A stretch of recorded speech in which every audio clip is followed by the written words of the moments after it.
এই চাকরি দিয়ে তো মানুষ সংসারই চালাতে পারে না। সো তোমার দেখা যাচ্ছে দেশ বিদেশে ঘোরাফেরা সবই করতেছে। আমার এরকম গেছে যে বাবা দরজা দাঁড়ায় বলছে যে যেখানে আসো সেখানেই ফেরত যাও, বাসা ঢোকার দরকার নেই। যারা ফিমেল ফটোগ্রাফি লাইনে আসতে চায় তাদের আসলে আগে থেকে কি জানা উচিত? ফটোগ্রাফারদেরকে এখনো সোসাইটিতে অনেক একসেপ্ট করতেছে না, রাইট? তোমাকে যদি দুটো অপশন দেওয়া হয়, ফুল টাইম ফটোগ্রাফার অথবা যে ধরনের জবে আছে এই ধরনের জবে থাকবে, তুমি কোনটা সিলেক্ট করবে? আমাকে কেউ কাজে নেওয়ার সময় দুইবার চিন্তা করতো, ওকে নিয়ে কি আমি ঢাকার বাইরে যে যাবো, একটা মেয়েকে নিয়ে যাবো, এখানে আমি প্রবলেম ফেস করবো। সোসাইটিতে ব্যারিয়ার্স থাকবে অ্যান্ড অনেক ঝামেলা থাকবে। ডিগ্রিটাকে আদৌ ম্যাটার করে কিনা? প্রত্যেকবার যেটা হয়েছে যে আমার আসলে নিজেকে প্রুভ করতে হয় যে না আমি পারবো, আমি কেন পারবো না, আমাকে কেন নেওয়া হবে না। অনেকের যেটা পেশন থাকে ওটা যখন ফুল টাইমে কনভার্ট হয় তখন ওটা আবার দেখা যায়।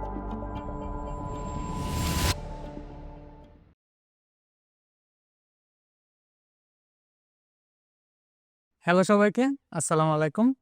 আজকের পডকাস্টে আমাদের সাথে আছে নুসরাত সুলতানা নওরিন। নুসরাত বর্তমানে ব্রেকে কাজ করতেছে এবং she is one of the prominent female photographer in Bangladesh right now. তার কাছ থেকে আজকে আমরা জানবো সে কিভাবে তার ফুল টাইম জবের পাশাপাশি একটা সাইড হাসেল বিল্ড করেছে, সে কিভাবে দেশ বিদেশে ঘুরে বেড়ায়, তার ফটোগ্রাফি জার্নি, কন্টেন্ট ক্রিয়েশন এবং সবকিছু। সো কি অবস্থা, কেমন আছে? হ্যাঁ, কেমন আছেন? এই যে আলহামদুলিল্লাহ চলতেছে। তো ইন্দোনেশিয়া থেকে ঘুরে আসলো, হ্যাঁ, এই 2 সপ্তাহ হলো ইন্দোনেশিয়া থেকে আসলাম। কেমন ছিল? অনেক ভালো ছিল। ১০ দিনের জার্নি তো আ অনেক ফাস্ট চলে গেছে সবকিছু। আম এইবার হচ্ছে এই প্রেস্ট হচ্ছে একা গেলাম। বাট তারপরে গিয়ে একটা ট্রাভেলার আপুর সাথে জয়েন করেছি। ভালো এক্সপেরিয়েন্স ছিল। বাট মনে হয়েছে যে আরো অনেকদিন থাকা দরকার ছিল আরকি। অনেক, অনেক বড় দেশ। দেখার জন্য অনেক কিছু আছে। সো তোমার এত টাকা পয়সা কিভাবে ম্যানেজ করো? এই এই চাকরি দিয়ে তো মানুষ সংসারই চালাতে পারে না। সো তোমার দেখা যাচ্ছে দেশ বিদেশে ঘোরাফেরা সবই করতেছো। যেহেতু আমি ফুল টাইম চাকরি করি, আমি যেটা করি আম প্রত্যেকটা মান্থে একটা স্পেসিফিক মানি হচ্ছে একটু সাইড করে রেখে দেই ফর মাই ট্রাভেল। সো ওইটা দিয়ে ওই জমানো টাকা দিয়ে আসলে মোস্টলি ট্রাভেল করি। খুব বেশি দেশ ঘোরা হয় নাই আমার। বাট একটা কান্ট্রি ছিল যেটা নেপাল, সেটা আমার স্পন্সর ছিল, ফ্লাইট স্পন্সর ছিল গোজানের কাছ থেকে। এছাড়া আমি মানে যেখানেই ট্রাভেল করি, বাংলাদেশ হোক, বাংলাদেশের বাইরে হোক, মানে সবই আসলে নিজের টাকায়, চাকরির টাকায় বা টুকটাক যদি ফ্রিল্যান্সিং করি সেগুলোর টাকা জমায় ওগুলো দিয়ে করা। আচ্ছা, এই যে ফ্রিল্যান্সিং কথা যেহেতু বললো, যেহেতু তুমি ফ্রিল্যান্স ফটোগ্রাফি করো, সো এটা তুমি কিভাবে শুরু করলা আর কেন এবার ফটোগ্রাফি লাইনে আসলা? বিশেষ করে ফিমেলদের ক্ষেত্রে তো ফটোগ্রাফিটা আমার কাছে মনে হয় বাংলাদেশে একটু চ্যালেঞ্জিং, কারণ এই প্রফেশনটা অনেকে অ্যাকসেপ্টই করে না। সো এর মধ্যে ফিমেল হলে আরো অনেক ঝামেলা হয়। সো তুমি কিভাবে শুরু করলা বা তুমি কেন আসলে এই লাইনে? প্রথমত আ যদি বলি কেন আসছি, আম আমার জার্নিটা অনেক ছোটবেলা থেকে। আমি 5-6 থেকেই আসলে ছবি তুলতাম। মানে বাসায় যে ডিজিটাল ক্যামেরাগুলো থাকতো না? সো ওগুলো দিয়ে হচ্ছে টুকটাক ছবি-টবি তুলতাম। 9-10 এ থাকতে দেখা যেত যে কোচিং এর পরে আমার ফ্রেন্ডদের সাথে আমরা নিজেরাই রেডি হয়ে একজন আরেকজনের ছবি তুলে দিতাম। তো ওইখান থেকে আসলে প্র্যাকটিসটা শুরু, যে ছবি তোলার যে প্র্যাকটিসটা ক্যামেরা হাতে নিয়ে। তো তখন তো কিছু জানতাম না বা কোনো প্ল্যান ছিল না যে মানে কনটেন্ট ক্রিয়েশন কি বা ফটোগ্রাফি করতে হবে অর সামথিং। যেটা হয় যে কলেজে যখন উঠি তখন মানে বায়না ধরি বাবার কাছ থেকে যে আমার একটা ক্যামেরা লাগবে, আমি ছবি তুলতে চাই।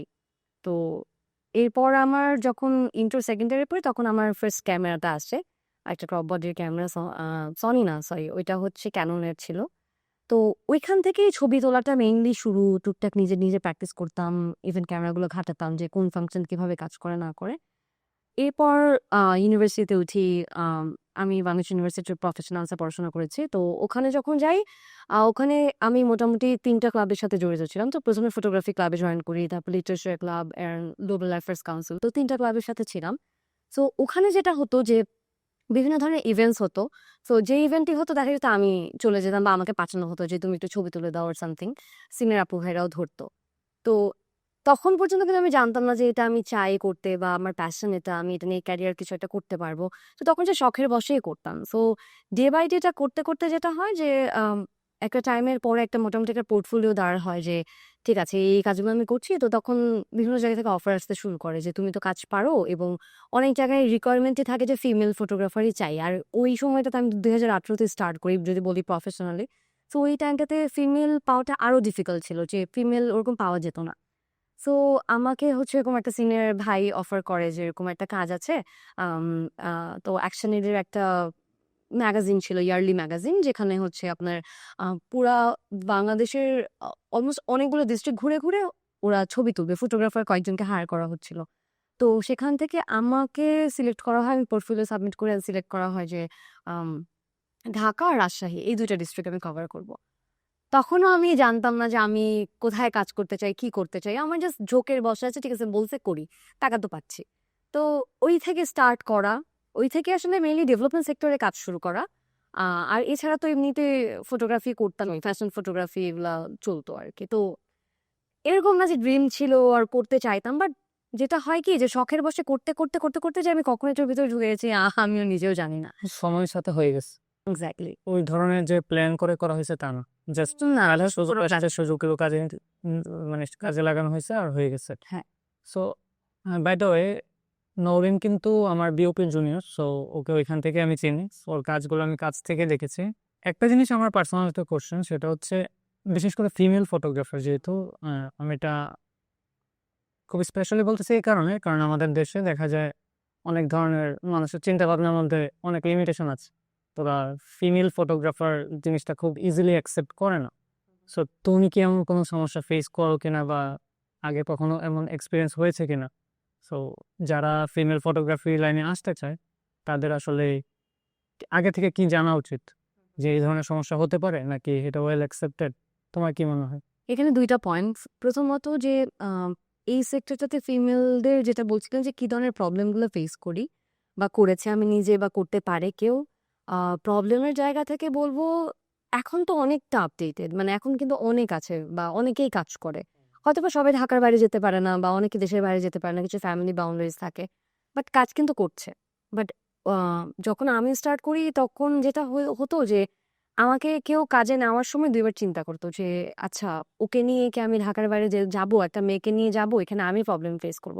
সো প্রত্যেকবার যেটা হয়েছে যে আমার আসলে নিজেকে প্রুভ করতে হয় যে, না আমি পারবো, আমি কেন পারবো না? আমাকে কেন নেওয়া হবে না? তো এখানে কেন মানে একটা ফটোগ্রাফার তো ফটোগ্রাফারই, সেখানে ফিমেল বা মেল ট্যাগটা লাগবে কেন, রাইট? তো ওইটা হচ্ছে সবচেয়ে ফাইটের জায়গা ছিল। আর সাফারিংস মানে সবচেয়ে বেশি প্রবলেম যেটা ফেস করছি বাসা থেকে। মানে আ আমাকে এখন দেখলে বলে যে, "হ্যাঁ, তুমি এত জায়গায় যাও, এই করো, সেই করো।" বাট স্টিল এখনো কিন্তু যে আমাকে প্রত্যেকটা জায়গায় বাসায় বলে কনভিন্স করে যেতে হয়। আর আমি যখন ফটোগ্রাফি স্টার্ট করি, এমন অনেক দিন গেছে যে আমি তো তখন ওয়েডিং আর ফ্যাশন অনেক বেশি করতাম। যেহেতু মানে এছাড়া এই বাইরের ইউনিভার্সিটি লাইফে আর মানে কাজ পড়া যেত না, আর মানে ক্লাস করে অন্য কোথাও যাওয়ার সময়ও ছিল না। তো যেটা হতো যে ওয়েডিং, আপনি জানেন যে ওয়েডিং করে মানে শুট করে রাত হয়ে যেত বাসায় আসতে। আমার এরকমও গেছে যে আম বাবা দরজায় দাঁড়ায় বলছে যে, "যেখানে আসছো সেখানেই ফেরত যাও। বাসায় ঢোকার দরকার নাই।" আর এরকম ছিল যে বলত যে, "মেয়ে কি কাজ করে যে রাত করে বাসায় আসে বা বাইরে থাকে এত?" তো ১ম মানে ওই ঝামেলাটা ছিল এই যে বাসা থেকে। যে বাসায় কনভিন্স করা, বাসায় বোঝানো যে জিনিসটা কি? আমি কেন কাজ করছি বা এটা করে কি লাভ? বা আমি যে খারাপ কিছু করছি না। এটা আমার বোঝাতে মিনিমাম আমার পুরো ইউনিভার্সিটি লাইফ চলে গেছে। যে আমি আমার বাবাকে বোঝাতে পারি নাই। তো এটা একটা বিষয় ছিল। আর যদি সোসাইটির কথা বলি, সেই জায়গা থেকে বলব যে হ্যাঁ, যে ফিমেল অ্যাকসেপ্টেন্স আমাকে এরকম অনেকে এরকম শুটে গিয়ে বলছে যে, "এই ক্যামেরাম্যান এদিকে আসো।" এমনি করে ডাকছে। ১ম খারাপ লাগতো। পরে মনে হচ্ছে ঠিক আছে যে ওনারা বোঝে না, আসলে আমি বোঝাতেও চাই না। তো এটা একটা ছিল। আর যেটা বললাম যে যখন আমি কোনো বড় প্রজেক্টের জন্য ঢাকার বাইরে যাওয়ার কাজগুলো করতে চাইতাম, আমাকে ২-৩ দফায় আসলে ইন্টারভিউ করা হতো যে মানে আমাকে কি নিবে কি নিবে না। মানে আমি সিলেক্টেড। তারপরেও যে ওরা কনফিউশন এ আছে যে একটা ফিমেলকে নিয়ে ঢাকার বাইরে যাবো, ৩-৪ দিন থাকতে হবে। ওরা না আবার কোনো ঝামেলায় পড়ে। আমি এরকম একটা এনজিওর সাথে গিয়েছিলাম একটা জায়গায়। তো উনি পরে আমাকে বলে ফেলছে যে, "আপা আপনি কিছু মনে করেন না। বাট মানে আমরা আপনাকে নিয়ে নেওয়া নিয়ে একটু কনফিউজ ছিলাম যে কোন বিপদে না পড়ি।" তো জিনিসগুলো আসলে একটু কষ্টের ছিল তখন। বাট আম প্রতিনিয়ত প্রুভ করতে হয়েছে নিজেকে যে আমার কাজটাই মেইন। আমি মেল বা ফিমেল এটা কোনো বিষয় না। তো এটাই মানে আস্তে করে নিজেকে প্রুভ করতেই একটা সময় এটা নরমালাইজ হয়ে গেছে। আর যদি বলি যে আম এখনকার মেয়েদের জন্য যদি যেটা সাজেশন থাকবে যে কে কি বলল সেটা আসলে মাথায় নেওয়া উচিত না। বা আমি মেয়ে, আচ্ছা মানুষ কি বলছে ওইটা নিয়ে কাজ করব কি করব না, যাব কি যাব না। ইভেন ফটোগ্রাফারদেরকে এখনো সোসাইটিতে অনেক একসেপ্ট করতেছে না, রাইট? তো আমার মনে হয় যে মানে ইফ ইউ ওয়ান্ট, তোমার যদি প্যাশন থাকে, মানে তুমি যদি এটা নিয়ে কাজ করতে চান, যতক্ষণ পর্যন্ত তুমি তোমার সাথে লয়াল যে আমি জানি যে আমি কি কাজ করছি এন্ড আমি রাইট, আমি রং কিছু করছি না, ততক্ষণ পর্যন্ত আমার মনে হয় না যে আসলে কাউকে কে কি বললো সেটা নিয়ে ভাবা উচিত। আর সোসাইটিতে ব্যারিয়ার্স থাকবে, অ্যান্ড অনেক ঝামেলা থাকবে। সো নিজে যদি নিজের বাউন্ডারিজটাকে মানে রেখে সে যদি কাজ করতে পারে প্রপারলি, মানে এটাই ম্যাটার করে। আর কিছু আমার মনে হয় না যে ম্যাটার করে। তারপরেও এখন মেয়েদের অনেক, অনেক কিছু তারা চাইলেও পারে না। ফ্যামিলি বাউন্ডারিজ, সোসাইটি বাউন্ডারিজ থাকে। আ বাট আমি বলব যে প্যাশনটা নিয়ে একটু ভাবা কাজ করা উচিত। আমি পার্সোনালি যেটা খেয়াল করেছি যে ফিমেল ফটোগ্রাফিতে বর্তমানে বাংলাদেশে আসলে অনেক চান্সেস আছে, অনেক অপরচুনিটি আছে। কারণ প্রায় সময় যেহেতু আমাদের ফটোগ্রাফি টিম আছে, আমরা দেখি অনেকে ডিমান্ড করে যে আমাদের ফিমেল ফটোগ্রাফার লাগবে, কিন্তু আমরা আসলে কাউকে পাঠাতে পারি না। সো আমার কাছে মনে হচ্ছে যে এই জায়গায় বাংলাদেশে যদি প্রতি 100 জনের মধ্যে 90 জন মেল ফটোগ্রাফার থাকে, ফিমেল কিন্তু আসলে 10 জনও পাওয়া যায় না। সো পার্সেন্টেজটা অনেক কম। সো যারা আসলে ফটোগ্রাফি শিখতে চায়, তুমি তাদেরকে কি সাজেস্ট করবে যে কিভাবে আসলে এটা শুরু করতে পারে, এবং এটা কি প্রফেশনালি কোথাও থেকে শেখা উচিত, নাকি ইউটিউব থেকে শিখতে পারে, নিজে নিজে ট্রাই করে শিখতে পারে, ডিভাইস কি আসলেই ম্যাটার করতেছে কিনা, নাকি তাকে ফটোগ্রাফি নিয়ে পড়ালেখা করা লাগবে, এমন কিছু কিনা? সো এই ক্রিয়েটিভ কাজে তোমার কি মনে হয় যে কিভাবে শিখতে পারে নিজে থেকে? প্রথমত এই লাস্ট কথা দিয়ে যেটা আসছে কিভাবে শিখতে পারে, আমার জার্নিটা তো একটু ডিফারেন্ট ছিল যেহেতু আমি নিজে থেকেই ট্রাই করেছেন। আমার যেটা হয় যে আমি একটু নিজে চেষ্টা করি রাদার দেন একটু দেখার থেকে ১ম এ আমি নিজে ট্রাই করতাম যে কোনটা কিভাবে কাজ করে। বাট এখন যেহেতু অনেক কিছুই যে YouTube আছে, অনেক ধরনের কোর্স আছে। উম তো ওই জায়গা থেকে আমার মনে হয় যে প্রথমত প্র্যাকটিসের উপর কিছু নাই। সো যেটা করতে হবে ডিভাইস, আমি বলব না যে খুব ভালো ডিভাইস ম্যাটার করে। আ প্রথমত শেখার জন্য একটা বেসিক ক্যামেরাটা খুব দরকার। মানে বেসিক ক্যামেরা দিয়ে সে ১ম এ প্র্যাকটিস করুক। মানে প্র্যাকটিস অ্যান্ড প্র্যাকটিস। প্র্যাকটিসের উপর কিছু নাই। So keep trying. তো ওইটা করতে এরপরে আমার মনে হয় যে কিছু আ আ কি বলে টার্ম থাকে বা কিছু থিওরিটিক্যাল বিষয় থাকে, টেকনিক্যাল বিষয় থাকে, থিওরিটিক্যাল বিষয় থাকে। যেই জিনিসগুলা এরকম না যে আমি জানতে পারবো না বা আমি শিখতে পারবো না। বাট আমার মনে হয় যে আমি যখন থিওরিটিক্যাল বিষয়গুলো জানবো, নলেজে রাখবো এবং মানে টেকনিক্যাল বিষয়গুলো জানবো, তখন আমার শেখার যে জার্নিটা, প্রগ্রেসটা অনেক ফাস্ট হবে। মানে শেখার তো কোনো শেষ নাই।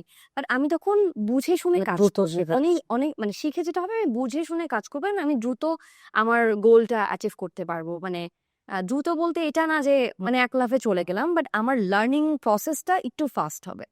এবং YouTube খুব ভালো একটা জায়গা শেখার জন্য। বাট এছাড়াও ধরেন অনেক শর্ট কোর্স থাকে বিভিন্ন জায়গায়, বিভিন্ন ধরনের ফটোগ্রাফিক কোর্স থাকে, ভিডিওগ্রাফিক কোর্স থাকে। আমার মনে হয় যে সেই কোর্সগুলো যদি করতে পারি তাহলে আমি টেকনিকগুলো সম্পর্কে খুব ভালো আইডিয়া করতে পারবো যে ওকে, আমি ধরেন কাজটা আমি নিজে করলে এভাবে করে করতাম। বাট আমি যখন টেকনিক্সগুলো জানবো তখন আমার মানে কাজ করাটা সহজ হয়। সো এইজন্য কোর্স খুবই ইম্পোর্টেন্ট অ্যান্ড আমার মনে হয় করা উচিত। আমি যেটা করেছি যে আমি ১ম এ নিজে শিখেছি। তারপরে পাঠশালা থেকে একটা বেসিক কোর্স করেছিলাম যে সার্টিফিকেটের জন্য। আমি বলব না সার্টিফিকেট সবসময় ম্যাটার করে।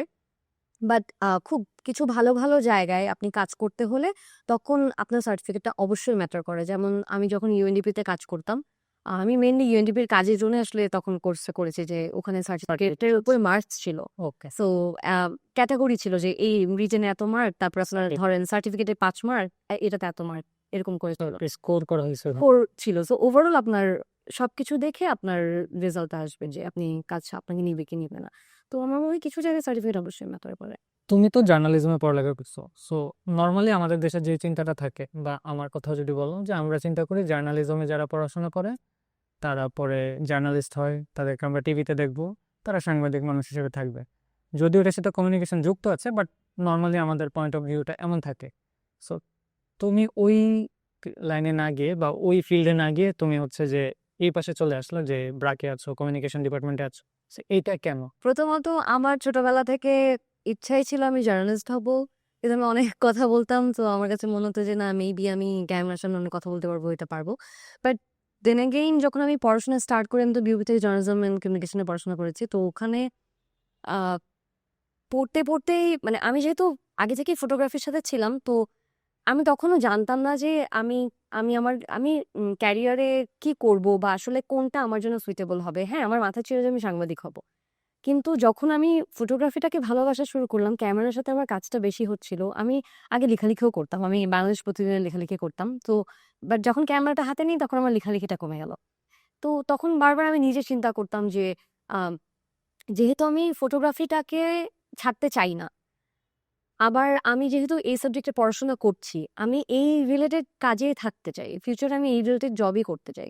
সো এমন কিছু কি আছে যেটা আমি মিক্সড করে করতে পারবো, যেটা আমার না আমার পড়াশোনা থেকেও দূরে সরতে হবে, আবার না আমার ফটোগ্রাফিও ছাড়তে হবে, আমার প্যাশনটাও থাকছে। সো আমি অনেক মানে 3rd ইয়ার পর্যন্ত মোটামুটি আমি এটাই চিন্তা করছিলাম যে হোয়াট শুড আই ডু? তো যখন আমি কমিউনিকেশনস এর পার্টগুলা পড়ছিলাম কোর্সে, তখন আমার ফ্যাকাল্টিরাও অনেক মোটিভেট করতো যে কমিউনিকেশন এই সেক্টরগুলো আছে, এখানে, এখানে কাজ করা যেতে পারে। তো তখন আমার মনে হয়েছে যে কমিউনিকেশন একটা জায়গা যেখানে আমি আমার প্যাশনটাকেও ধরে রাখতে পারবো, আমি আমার জার্নালিজমের সেক্টরটাকেও আমি আমার যে লার্নিংটা মানে এডুকেশনাল লার্নিং সেটাকে আমি কাজে লাগাতে পারবো। সো ওই জায়গা থেকেই পরবর্তীতে আমি ইন্টার্নশিপ করি। ইন্টার্নশিপে অডিও ভিজুয়ালসে ছিলাম, কমিউনিকেশনসের অডিও ভিজুয়াল পার্টে তখন ফটোগ্রাফি ভিডিওগ্রাফির কাজ করতাম, ডকুমেন্টারি করা হতো। এরপর তো হচ্ছে আমি ফুল টাইম ব্র্যাকেই চাকরি শুরু করি, ২ বছর ধরে ব্র্যাকেই আছি। তো আমি কিন্তু এখনো ব্যাকে অডিও ভিজুয়ালস এর কাজই করছি। যেখানে ধরেন আমার ডকুমেন্টারি বানাতে হয়, স্ক্রিপ্টিং করতে হয়। আমি ফটোগ্রাফি করি, ভিডিওগ্রাফি করি, সবই করছি। তুমি তোমার ফিল্ডে আছো। এক্সাক্টলি। সো আমি কিন্তু কমিউনিকেশনস এও আছি। আমার প্যাশনের জায়গাটাও ধরে রাখছি। এট দ্য সেম টাইম আমার মনে হয় যে আম সাংবাদিকতায় হয়তোবা যাই নাই। বাট হচ্ছে আমি যখন ডকুমেন্টারি করতে যাই, আমি তো পুরো বাংলাদেশই ঘুরতে হয় যেহেতু ৬৪ জেলাতেই ব্র্যাক আছে। তো ওই জায়গাতে আমি যখন আমার ম্যাস পিপলদের সাথে যেয়ে ইন্টারভিউ করছি, তাদের গল্পগুলাকে নিয়ে আসতেছি। আল্টিমেটলি কিন্তু কিছুটা হলেও আমার সাংবাদিকতার জিনিসটা এই জায়গাতে আছে। কারণ আমি ইন্টারভিউ করছি তাদের গল্পগুলো মানে জার্নালিস্টদের কাজ তো ধরেন অনেক জায়গায় গল্পটাকে তুলে নিয়ে আসা। আমারও কাজ কিন্তু গল্পটাকে তুলে নিয়ে আসা। আমি মেইনলি স্টোরি টেলিংটা করি। তো আমার মনে হয় যে আমি কিন্তু সবকিছু মিলে আমার প্যাশনটাও পাচ্ছি, আমি আমার কাজের জায়গাতেও আছি। সো মনে হয়েছে যে ইটস আ বেটার হয়তো তুমি চয়েস। মেইন সোশ্যাল মিডিয়াতে নেই, বাট সেই ঘুরে ফিরে ক্যামেরার পেছনেই থাকতেছো। হ্যাঁ, আরেকটা বড় ভাইয়া বড় আ মানে যেই কারণে আসলে এই জায়গাতে আসা যে আমি অনেক ছোটবেলা থেকে ভলান্টিয়ারিং করতাম। তো আমার সবসময় মাথায় এই জিনিসটা ছিল যে আমি মানে একদম ম্যাস অডিয়েন্স এর জন্য কিছু করতে চাই। একদম যারা প্রিভিলেজ না তাদের জন্য কাজ করতে চাই। এবং ক্লাস 9 থেকে আসলে ভলান্টিয়ারিং করতাম। তো যখন আমি ওই যে বললাম আপনাকে এনজিওতে কাজ করা শুরু করেছি ডেভেলপমেন্ট সেক্টরে, আমার মনে হচ্ছে যে দিস ইজ আ প্লেস যেখানে আমি চাকরি তো করছি বাট আমার কাজটা আসলে মানুষের জন্য কাজ। তো এবং আমি আমার কাজের সুবাদে এত, এত জায়গায় যাচ্ছি এবং এত ধরনের মানুষের সাথে আমার কথা বলা হচ্ছে, তাদের জীবনের গল্প শোনা হচ্ছে, যেটা আমার লাইফের জন্য অনেক বড় লার্নিং। এটা আমি মনে হয় না যে আমি সাংবাদিকতায় পেতাম কিনা আমি জানি না, বাট আমার মনে হয় যে এর থেকে ভালো জায়গাটা আমার জন্য আর হয়তোবা হতো না। তো ওই জায়গা থেকেই আমি এই জায়গাটা অনেক এনজয় করি এই কাজটা করতে। ব্রেকে তোমার এক্সপিরিয়েন্স কেমন সোফার, এবং ব্রেকের তোমার রোলে আসলে তোমাকে কি কি দেখতে হচ্ছে বা কি নিয়ে তুমি কাজ করো নর্মাল? আচ্ছা, ব্র্যাকের রোল আ ব্র্যাকে তো আছি ২ বছর, ২ বছর ধরে ফুল টাইম কাজ করছি। এর আগে ইন্টার্নশিপ করেছিলাম। মাঝখানে ১ বছর ইউএনডিপির সাথেও কাজ করেছি আ কন্ট্রাকচুয়াল এ। তো ব্র্যাকের আমার রোল যেটা এখন, আমি এখন হচ্ছে সিনিয়র অফিসার অডিও ভিজুয়ালস এ আছি। আম এর মধ্যে হচ্ছে ধরেন আমার মেইনলি হচ্ছে স্টোরি টেলিংটা করতে হয়। ডকুমেন্টারি শুট করি আমি। তারপর সামটাইমস ফটো স্টোরি করতে হয়। স্ক্রিপ্টিং এর কাজও করি। তো মোটামুটি অডিও ভিজুয়াল রিলেটেড সব কাজই আমার করতে হয়। এছাড়াও দেখা যায় ক্যাম্পেইন প্ল্যান করছি। সামটাইমস ইভেন্ট ম্যানেজমেন্ট এর কাজ করছি। তো অনেক ভার্সেটাইল কাজ আরকি। সো যখন যেটা আসে দেখা যায় করতে হয়। অনেক কিছু মিক্সড কাজ আরকি। তুমি এখন যে কাজগুলো করতেছো, সেটা ব্রেকে হোক আর তোমার ফ্রিল্যান্স ফটোগ্রাফি ক্যারিয়ার হোক বা কন্টেন্ট ক্রিয়েশন, সো এই কাজগুলো করার জন্য তোমার কি মনে হচ্ছে যে তোমার যে সাবজেক্ট, তুমি যে সাবজেক্টে পড়ালেখা করেছো ওইটা কি ম্যাটার করতেছে, বা সাবজেক্ট বা ডিগ্রিটা কি আর আদৌ ম্যাটার করে কিনা? নাকি যে কেউ যদি চায়, যদি প্যাশন থাকে, সে সেলফ লার্নিং বা কোথা থেকে শিখে তারাও এই কাজগুলো করতে পারবে কিনা, তোমার কি মনে হয়? আমার মনে হয় অবশ্যই যে কেউ এটা করতে পারবে। এটাতে কোনো এরকম না যে আ আপনার মানে জার্নালিজমেই পড়তে হবে, আদারওয়াইজ পারবে না। এটা পুরাটাই আসলে আপনার উপর যে আপনি আপনার প্যাশনটা আছে কিনা বা আপনি আপনার গোলটাকে ধরে রেখে ওভাবে করে ট্রাই করছেন কিনা। তো বাট এর সাথে যেটা বলব আমাকে যেটা হেল্প করেছে যে আমার স্বপ্নটাকে একটু বড় করে দেখতে আমার পড়াশোনাটা অনেক হেল্প করেছে। যে ধরেন যখন জয়েন করেছি পড়াশোনায় মানে ইউনিভার্সিটিতে ক্লুলেস ছিলাম যে কি করব বা কি করা উচিত বা আমি আমি আমার ক্যারিয়ারে মানে জব ফিল্ডে যে এতগুলো সেক্টর আছে, স্পেসিফিক ছোট ছোট করে অনেকগুলো ভাগ আছে যে ওখানে যে কাজ করার এত জায়গা, সেটা কিন্তু জানতাম না। তো আমার মনে হয় যে আমার এডুকেশনাল ব্যাকগ্রাউন্ডটা আমাকে গাইড করেছে যে মানে আমাকে ভাবতে বা আমাকে মানে নিজের ডিসিশনটা নিতে অনেক বেশি হেল্প করেছে যে হ্যাঁ তুমি এই জায়গাতে যেতে পারবা, তুমি এই জায়গাটাতে কেপেবল, তুমি এখানে ভালো করতে পারবা। সো পড়াশোনাটা অবশ্যই ম্যাটার করে।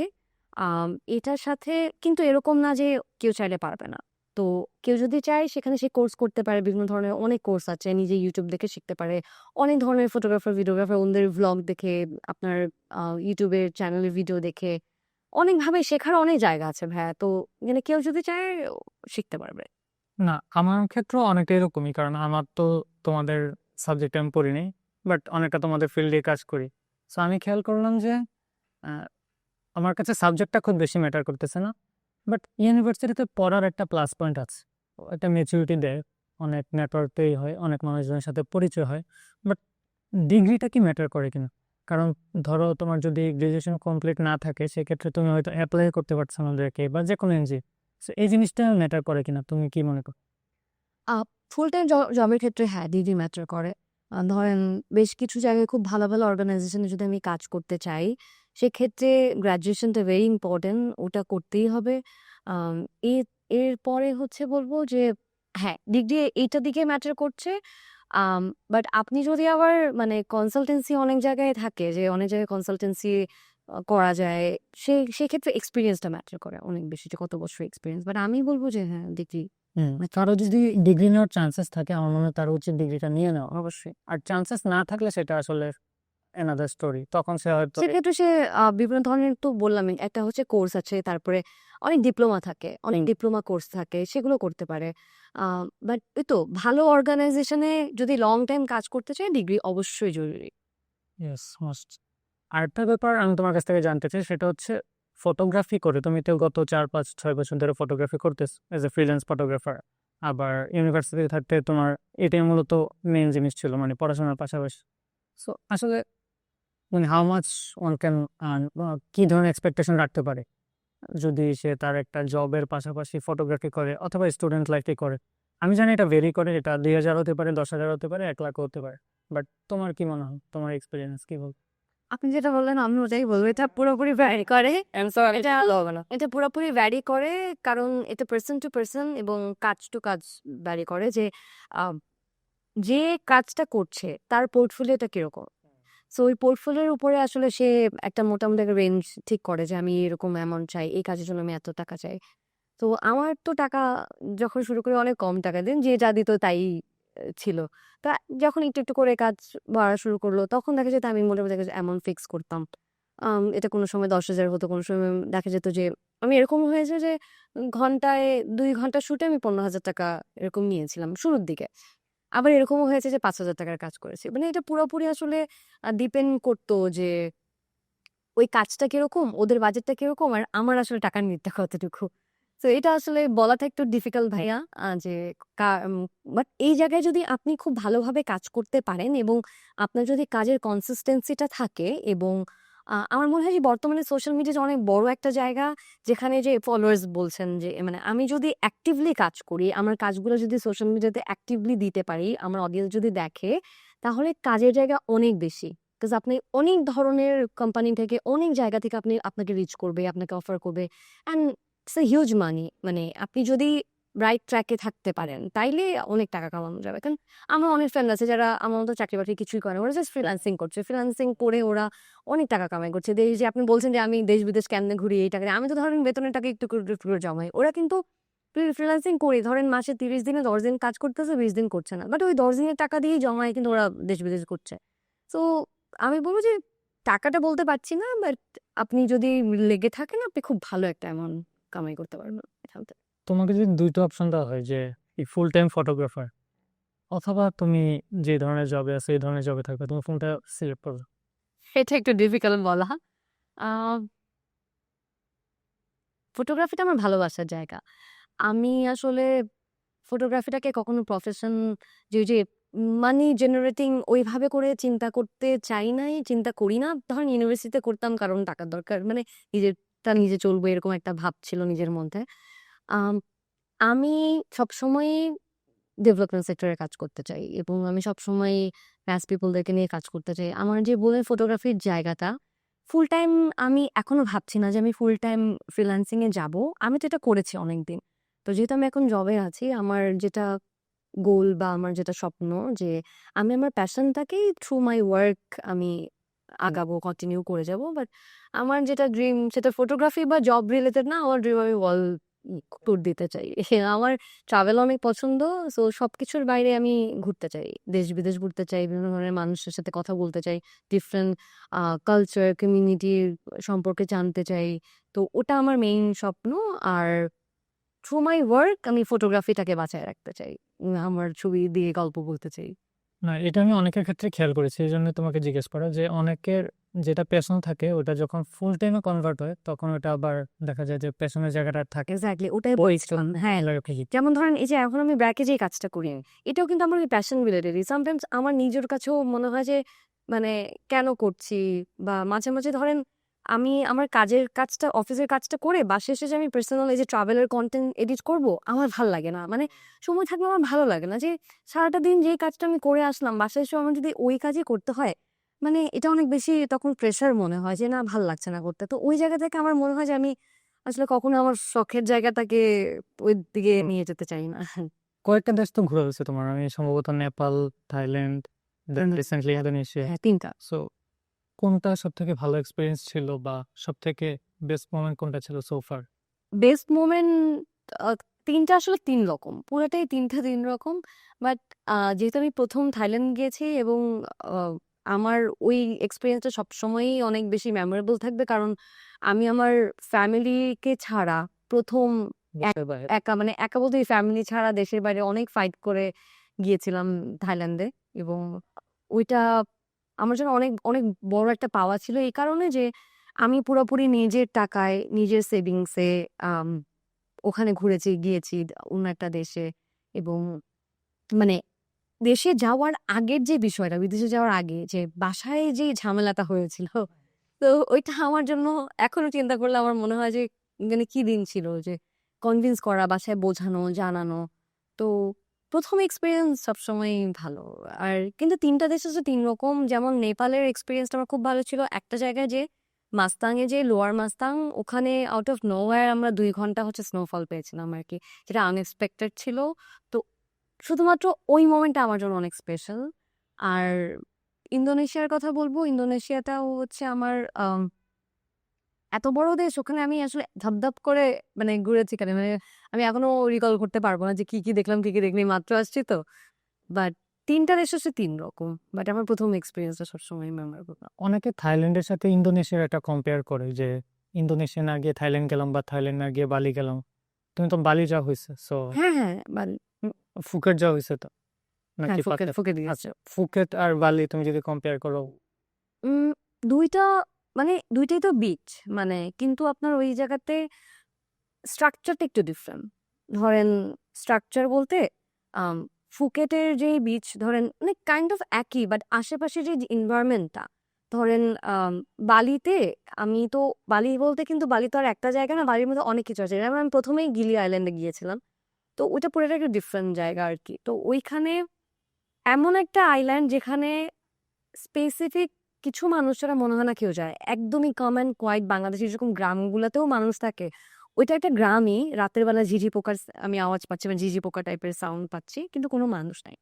তো ওইখানের বিচটা একটা অন্যরকম ছিল। একদম calm and quiet যেখানে কোনো মানুষ নাই, কিছু নাই। আমি একা, একা বিচে হাঁটলাম, ড্রোন উড়ালাম। হ্যাঁ, তো ওই এনভায়রনমেন্টটা অনেক ডিফারেন্ট ছিল, পিসফুল। আর ধরেন আমি যদি আ ফুকেটের কথা বলি, ওইটা মোর ভাইব্রেন্ট ছিল যে অনেক মানুষ বিচে, ক্রাউডি।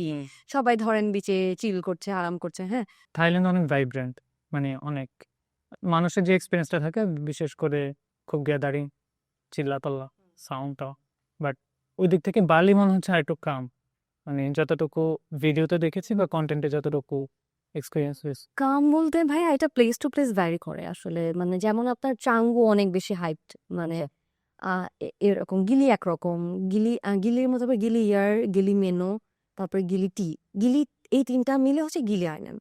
তো গিলি টিটা হচ্ছে একদম পুরাটাই অনেক ভাইব্রেন্ট পার্টি প্লেস। তো আর গিলি মেনো যেটাতে আমি ছিলাম, একদমই মানুষ যায় না। এবং ওখানে ইভেন আপনার বাইক মানে বাইক বলতে ওই বাইকও না। একদম ছোট ইলেকট্রিক বাইকগুলো থাকে না? ইলেকট্রিক বাইক আর ঘোড়ার গাড়ি ছাড়া কিচ্ছু চলে না।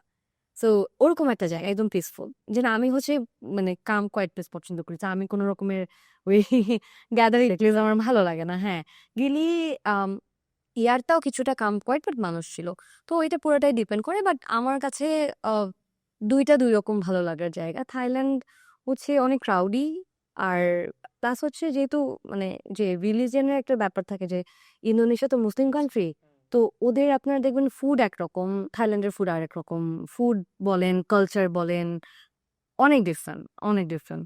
খরচ কেমন হতে পারে? জাস্ট যেহেতু সোলো ট্রিপ তুমি দিয়েছো, জাস্ট একটা আইডিয়া। খরচ ভাইয়া আমার একটু বেশি পড়েছে। আমি নরমালি আপনি ফ্লাইট যদি ১-২ মাস আগে কাটেন তাইলে আপনার আম 40 to 45 এও আপনি কাটতে পারবেন রাউন্ড ট্রিপ। বাট আমি যেহেতু লাস্ট মোমেন্টে গেছিলাম আমার 74 শুধু ফ্লাইটেই গেছে। আর এমনিতে ওভারঅল এখনো কাউন্ট করি নাই কত বাট অলমোস্ট অ্যারাউন্ড লাখের মতো খরচ হয়েছে। লাখ পুরাপুরি না ৮০-৯০ এর মতো আমি ধরেছি ধরেন তো লাখ মানে ফ্লাইট আর এটা মিলে অ্যারাউন্ড ২ লাখের মতো আমার গেছে। বাট ইট ডিপেন্ডস এটাও কিন্তু ডিপেন্ড করে মানুষের উপরে যে আপনি কিভাবে কোন করছেন, টাইমে পারতেছো? কোন টাইমে কাটছে। যেমন আমার ফ্লাইটে অনেক বেশি খরচ হয়ে গেছে। তারপর আপনি কোথায় যাবেন, কি খাচ্ছেন, কোথায় থাকছেন। যেমন আমি মোস্টলি যেহেতু আরেকটা ট্রাভেলার আপু ছিল আমার সাথে পরবর্তী গিয়ে জয়েন করি। তো আমরা ২ জন মিলে ধরেন বিভিন্ন ধরনের রিসোর্ট গুলোতে উঠেছি। তো ওইখানে একরকম কস্ট ছিল। লাস্ট দিন আমরা হোস্টেলে উঠেছি। তো ওখানে কস্ট একরকম ছিল। তো এটা পুরোপুরি আপনার উপর ডিপেন্ড করছে। আপনি কি খাচ্ছেন তার উপরে। সো তোমার তো অনেক কন্টেন্ট ক্রিয়েটরদের সাথে কাজ করা হয়েছে, বিশেষ করে ট্রাভেল ক্যাটাগরিতে, যেহেতু তোমার ঘোরাঘুরি হয় দেশের মধ্যে অনেক বা দেশের বাইরে। সো কাকে তুমি পার্সোনালি বেস্ট মনে করো এই ফিল্ডে, ট্রাভেল ক্যাটাগরিতে? এটা বলা একটু ডিফিকাল্ট। তো আ অনেকের কাজই ভাল লাগে। স্পেসিফিক একজনেরটা বলা একটু টাফ। আ একেকজন একেক জায়গাতে অনেক ভালো। বাট আমি ৩ জনের নামই বলতে চাই। আচ্ছা। এটা হচ্ছে আ রনি শারাফাত, নিহাব রহমান, অনির্বাণ কায়সার। ৩ জনের কাজই আমার খুবই পছন্দ এবং ৩ জনই প্রচুর ট্রাভেল করে, প্রচুর মানে ট্রাভেল কনটেন্ট বানায়। সো ওদের কাজ আমি অনেক দেখিও, ভালোও লাগে। ইভেন ওদের সাথে ঘোরাও হয় আমার। তো খুবই ভালো লাগে। আচ্ছা, এখন আমাদের পডকাস্ট প্রায় শেষের দিকে। সো সর্বশেষ যেটা জানতে চাই, আহ, যারা কাজ করতে চায়, যারা তোমার মতো এই ধরনের কাজে আসতে চায়, তো সবার একটাই কমন কোশ্চেন থাকে যে শিক্ষার জন্য হয়তো ৩ মাস ৬ মাস সময় লাগতে পারে, বাট কাজটা কিভাবে পাবে? সো কাজ পাওয়াটাই হচ্ছে আলটিমেট গোল, বাট এটাই যদি না পাওয়া যায় তখন তো আর স্কিলটার ভ্যালু থাকতেছে না। সো তোমার কি সাজেশন থাকবে যে কিভাবে একজন কাজ শেখার পরে কাজ পেতে পারে? আ কাজ শেখার পরে কাজ পাওয়ার জায়গাটা আমার মনে হয় প্রথমত আম একটা হচ্ছে যে অ্যাক্টিভলি কাজ করা, নিজে থেকে নিজের পোর্টফোলিওটা বানানো। কারণ ধরেন আম ১ম এ কিন্তু কেউ আসবে না আপনার কাছে। তাই না? যে ধরেন আপনার কাজ কেউ না দেখে না জেনে তো কেউ আপনাকে কাজ দিবে না। সো আমার জায়গা থেকে মানে আমি যেভাবে করেছি যে আমি নিজে কাজ করতাম। ধরেন ফ্রিলি কাজ করতাম। করে আমি আমার পোর্টফোলিওটা ক্রিয়েট করেছি যে এই ধরনের কাজ আমি করেছি। তো আমার মনে হয় কাজ শেখার পরে ১ম এ নিজের পোর্টফোলিওটা নিজে বানানোটা খুবই জরুরি। আ ছবি তুলতে হবে বা কাজ করে যেতে হবে। ছবি হোক, কনটেন্ট হোক, বানাতে হবে।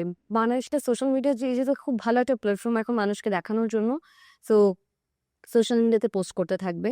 আম এরপর দেখা যায় কি ওখান থেকেই অনেক মানুষ অ্যাপ্রোচ করে। যদি কাজ ভালো লাগে সেখান থেকে অ্যাপ্রোচটা আসে যে এরকম ধরনের একটা কাজ আছে অ্যান্ড মেবি আপনি যেহেতু এই ধরনের কাজগুলো আপনার দেখেছি করেছেন সো মেবি আপনি এই কাজটা করতে পারবেন সুইটেবল। তো আমরা করতে চাই। এরকম ধরনের অনেক অফার আছে। আরেকটা জিনিস হচ্ছে যে নেটওয়ার্কিং অনেক ইম্পোর্টেন্ট। Yes. সো আমার মনে হয় যে শুধু কাজ পারি বা কাজ শিখেছি ওটা করে বসে থাকলে আসলে কাজ করাটা অনেক ডিফিকাল্ট হবে। তো আম আমরা যে সেক্টরে আছি ওই সেক্টরের মানুষের সাথে পরিচয় হওয়া, পরিচয় বাড়ানোটা অনেক দরকার। নেটওয়ার্কিংটা আপনার যত ভালো হবে মানুষ আপনার সম্পর্কে জানবে, আপনার কাজ সম্পর্কে জানবে এবং কাজ আসবে। অটোমেটিক কাজ আসবে। সো নেটওয়ার্কিং অনেক ইম্পোর্টেন্ট। নেটওয়ার্কিংটা বাড়াতে হবে, মানুষের কাছে যেতে হবে, মানুষের সাথে মিশতে হবে। সো বিভিন্ন ধরনের কমিউনিটি আছে, অনেক ধরনের কমিউনিটি আছে যেখানে সবাই একসাথে ঘুরে ফিরে ছবি তুলছে, কাজ করছে। তো এরকম ধরনের কমিউনিটি, ওয়ার্কশপ এগুলোতে যেতে পারে। গিয়ে নেটওয়ার্কিং মানে করা উচিত। না, আমি এগ্রি করি। সো আমি যদি সামারাইজ করি, তোমার কথাটা হচ্ছে প্রথমত পোর্টফোলিও বিল্ড করতে হবে। পোর্টফোলিও বিল্ড করার পরে তার কাজ হচ্ছে তার নিজের নেটওয়ার্ক যেটা থাকবে বা তার নেটওয়ার্কিং তৈরি করতে হবে, মানুষজনের সাথে এ ধরনের কাজ নিয়ে কথা বলা, কাজের সুযোগ হলে ঘুরতে যাওয়া। ইভেন শুরুর দিকে প্রয়োজনে কিছু ফ্রি কাজ করে দেওয়াটাও কিন্তু একটা ভালো অপশন, কারণ তখন নিজের পোর্টফোলিও বিল্ড হয়। তারপর আস্তে আস্তে হয়তো কাজ আসা শুরু কর। সো এটা তোমার ক্ষেত্রেও যা হয়েছে আমার মনে হয় অন্যদের ক্ষেত্রে তাই হবে। সো ধন্যবাদ আমাদেরকে সময় দেওয়ার জন্য। আজকের জন্য আমাদের পডকাস্ট এখানেই শেষ। আশা করি নবমকে নিয়ে অন্য কোনো পডকাস্টে আবার দেখা হবে।